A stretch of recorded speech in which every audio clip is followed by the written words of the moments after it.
Hi friends, this video shows how to fix all network and internet related issues. Please don't forget to subscribe this channel. Please like and share the video. Go to settings, tap on the settings app icon.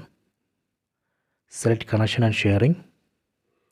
Go down, select reset Wi-Fi, mobile networks and Bluetooth. This operation would reset Wi-Fi, mobile data and Bluetooth settings. Tap on this reset settings button. Tap on OK. Done. Network settings have been reset. After this reset operation, we can check Wi-Fi connection and internet. That should work. Okay, so this way we can reset network settings and fix network, mobile data and internet related issues. Okay, so I hope you have enjoyed this video. Please subscribe this channel. Please like and share the video.